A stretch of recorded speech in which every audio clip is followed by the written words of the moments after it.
We shall have the wreath-laying ceremony. Dala.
Nilang mapaglingkuran na may katapatan, katarungan at katwiran ng aming bansa, Diyos Ama, na maging masunurin sa saligang batas ng aming bansa tulad ng pagiging manang Diyos Ama, na maging masunurin sa saligang batas Luwakan National High School, Dinalupihan District.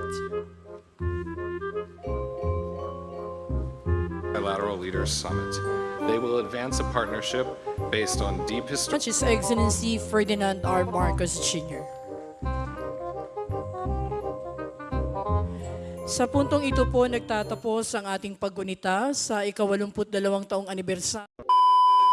Huwag kayong magpaloko. Alam mo, Parliament, ang ambisyon niyan, karamihan galing kay Lisa Marcos, pati kay Romualdez. Bongbong bangag yan.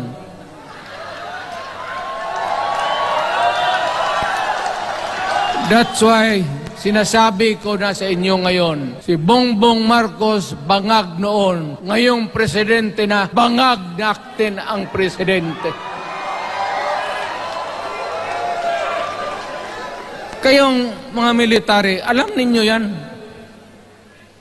Lalo na yung nasa Malacanang. Alam ninyo, the Armed Forces of the Philippines, alam ninyo, may drug addict tayo na presidente, putang inang yan. Ayun ang bakit ako nagkaroon ng kaso ng ICC. Sabi nila, pinapagpatay ko raw yung mga drug pusher at drug addict. Mabutit na lang, wala na ako sa pwesto, baka kasali ka pa. No, Mr. President, pinilit ninyo kami. Kayo yung sa Bisaya, kinikitoy mo yung Pilipino. You are testing the waters. Not even. You are pushing to the limits ang pasensya ng Pilipino. Huwag mong gawin yan. Huwag mong gawin yan. Huwag mong ituluyan kaya magkagulo. Pag hindi namin napilitan kayo sa mga rallies, sa aming mga boses, ang sentimento namin, ako'y sinasabi ko sa military, nag-hemorrhage ang bayan, gastos dito ng gastos doon. Tapos kung mag-speech, ang pinag-usapan ang putang inang pobreng Pilipino. Gastos dito, gastos doon. Mga military, maawa kayo sa bayan. Pag hindi namin kaya, gawin na ninyo. Gawin ninyo, kawawa ang Pilipinas. Alam mo, Presidente, tapos mag-parliament, tumatakbo ng assemblyman o congressman niya si Sandro. Tapos ipasok nila sa assembly, gawain nilang prime minister. Yan nga ang sakit ng Pilipino. You want to perpetuate yourself in power at the expense ng buhay ng bayan. Mabuti sana kung bright kayo. Kung drug addict ka lang naman at may asawa kang hungry for power, tapos may isa itong taga Leyte, gusto siyang mag-prime minister at gawin niya itong Bongbong, diyan ka lang, ako ang bahala. Ceremonial president ka na lang. Ako na ang magpatakbo ng bayan sa parliament. Yan ang plano nila. Yan ang hindi talaga matanggap natin. Kalukuhan niyang putang ina. Alam mo, bakit ako makipag-away ng presidente? Marami siyang sundalo. Kaya natin, kayong pumalag, there is always a time for everything. May panahon na ikaw ay sikat. Sa ayaw mo at sa hindi, may panahon ka talagang bababa dyan sa Malacanang. Gaano katagal ka man to hang on to the power, that is for God to decide for the nation. Kami, patayin ninyo, wala na akong silbi. Tapos na ako, naging presidente na ako.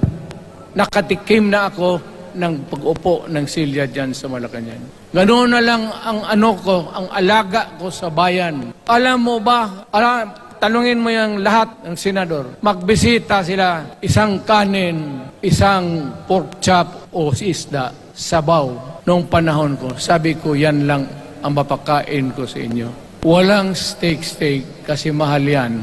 Hindi natin pera itong kinakain natin.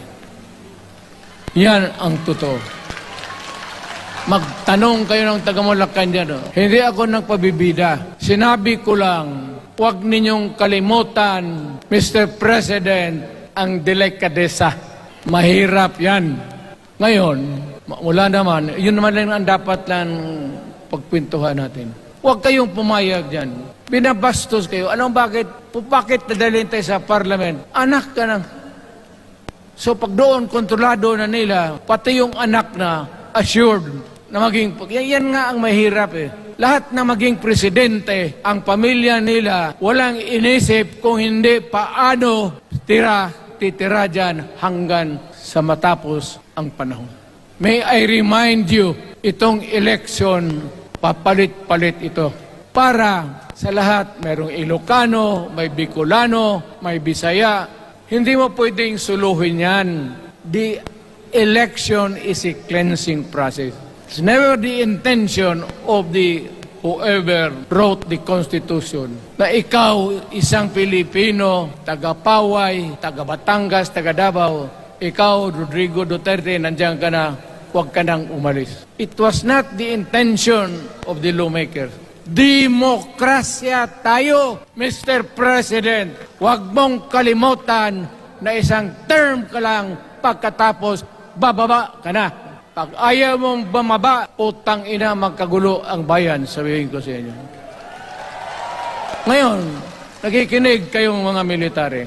Gusto ninyong iwasan ang dugo? Kayo lang ang makapigil nito. Putang ina, pigilan mo yung kalukuhan na yan. Pagka hindi itong rally na ito, it will multiply all over the Philippines and there will be trouble. Kami ako ang nauna kasi galit ako. Dumaan ako ng presidente.